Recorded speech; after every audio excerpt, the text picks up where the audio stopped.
Hey guys, this is an amazing weekend. It's Friday after Thanksgiving. This is my normal afternoon, early evening update that I give you. So hang on to your hats. I'm going to try to do the Mr. Sandman as well. I covered that this morning on This Morning Lives. Basically, the Central Bank of Iraq is talking with the U.S. Treasury and the Federal Reserve, working at getting their banks connecting. Guys, it's all happening. Iraq is de-dollarizing in January, don't forget. So I'm glad you're here. I'm your faith and financial ninja. And you can always email it down below if you want a separate strategy than the norm, if you know what I mean. It's a safe strategy that God revealed to me to help you navigate this process. So let me know, just contact me down below if you want that. I'll be scheduling for next week. And so here's Mark Z via PDK. In Iraq, they do not have a rate posted yet, but we continue to hear great things that should happen in the coming days. We do not know the timing, but for sure it appears to be close. I believe this currency window is still wide open, waiting for somebody to say go. And we've been praying. We fasted the beginning of this month. I'm still expecting it this month. That's me, because my faith tells me it's already done. So it's all about praying it in, but God's timing is perfect. Militiaman article: with the participation of 120 companies, the launch of the Iraqi International Building, Construction, and Infrastructure Exhibition, this being launched in Baghdad for the next few days, is not surprising at all on the back of the WTO meetings since October 31st regarding Iraq's ascension into the organization.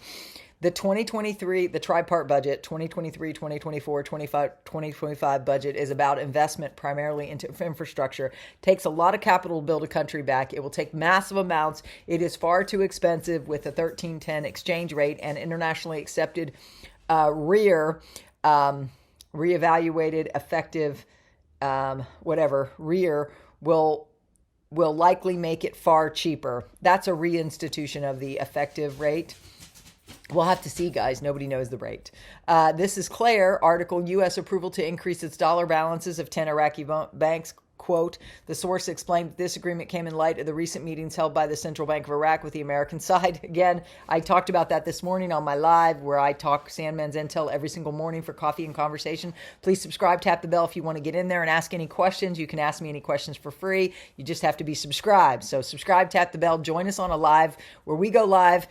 We even went live on Thanksgiving morning. We go live every morning for coffee and conversation. So if you want to get in on that, ask me any question you want, go ahead. And the lives, the replay, I'll put the replay of this morning's down below. You'll hear the kind of questions or the kind of answers I have in my background. You'll hear about that if you watch that replay. It said it resulted in an increase in the number of the banks that can directly enhance their dollar balance to 10 banks, 5 of which are through Citibank, other 5 are through JP Morgan Bank. So guys, there you go. Then it says, Pimpy, it said, I started thinking about something. Right now, Iraq is mostly importing. This is a time when a country would want to increase their exchange rate. This gives them more purchasing power, but that's not what is happening over there in Iraq. I was wondering, why don't they just increase the exchange rate? This would give them more purchasing power and would help them as far as dealing with the deficit, because if your exchange rate is higher than you have purchasing power, it increases the value of the Iraqi dinar, means the imports that they pay for would be cheaper because they would have purchasing power. That is Pimpy. He always has different insights than everybody else, so you'd be wise to listen to him. He goes, the good news keeps flowing in. That's what we want to hear. That's what we want to see. And then Militiaman again, what's the exchange rate crisis? It's been at 1310 since the early part of 2023. They devalued it to 1460, then they adjusted it by 10%. What's not good about that? What did it prove? That that adjustment the World Bank was talking about of 10.3% is actually a positive sign, because what did it do? It staved off inflation. There's some positive aspects to some of these things. Revaluations happen. They need to be tested. Ray Wren, he's very rarely in these summaries. It says, Turkey Day update. Some currency regulators types are reporting to work later tonight, working the holiday night shift, looking for something to happen before the sun rises. Time will tell. Well, time will tell. Frank 26. When is it going to end? When are we going to have our blessing? When is the new exchange rate going to come out? The chances of that happening are like 99% improved compared to any date in the past. Frank, I totally agree. It's never been like this, guys. And I've been in this 11 years. Comment down below, how long have you been in it? And how long have you been waiting for it? And what do you feel about these summaries? If you like the summaries, comment down below and say, I like these summaries. Keep them coming, because that'll keep me motivated to do them daily. I do these daily. Plus, my morning coffee conversations. Newshound Guru Caparoni. If and when the day comes where Iraq begins to diversify their economy, then they can begin to draw some of their larger notes from circulation and begin to raise the value to counter inflation gradually. Their inflation's pretty low, so I don't know what he's talking about. This process then could begin to introduce smaller notes to replace the larger notes as the currency appreciates. But again, this would have, that's his opinion. This would have to happen gradually over time. So it's been happening gradually over time, in my opinion. I'm just a little. Bleh. So Marksy has said, people are on call. Guys, this is all good news. I hope you will find this as good news. Please continue to celebrate. If you had Thanksgiving and you've got the day off, continue to celebrate. It's Friday night. Let's have some fun. I'm going to have some fun with my husband. I will be live. Probably my next Margaritas and Mysteries will be Sunday night. So if you want to join us, please subscribe, tap the bell. You'll be notified whenever I go live. You need to be notified because I'm married to a firefighter. My schedule is very weird. There's nothing set in stone. So you're going to want to subscribe and tap the bell. I've got knots back here. I'm just trying to work through them. But guys, here, let me go and, because it's only been 5 minutes in, let me just go ahead and give you the Sandman as well while I got you, because I'm not going to be able to do a separate one tonight. And I don't think you want to see a separate one. You want to see it all in one. I'm the only one who does all in one, even though it's hard. It really is hard to do all in one. Where is it? Hold on. Maybe not. I did tell you in the beginning that it was because the CBI is working with the Federal Reserve and the U.S. Treasury, which is obviously good news. Here we go. That's what he said. More news from a trusted source. It said over there, there's a military base in Iraq hit by bombing, followed by gunfire. There's a lot going on over there, and Sandman is in the fray. So please continue to pray for him. The economic moves for the week wraps up. And it says, what? Russia. We are conducting fruitful contacts within the framework of OPEC, a European loan to equip irrigation systems during the 2023 budget. Remember, infrastructure, they're doing that. That's what these articles reveal. Brent retreats ahead of OPEC oil production decision. It says PM's advisor CBI circular on dollar trading will contribute to market stability. Let's go talk to that one because the Central Bank of Iraq is really in charge of this.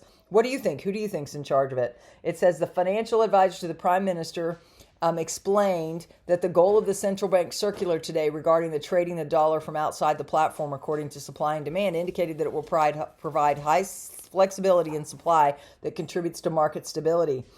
He added, families, natural and legal persons in Iraq are hoarding amounts of cash in foreign currency and outside the banking system amounting to billions of dollars and are subject to two phenomena. The first is the difficulty of managing their circulation outside the laws of supply and demand that create the currently free exchange rate due to deterrent legal controls, and the second is the contraction of a large cash supply of foreign currency.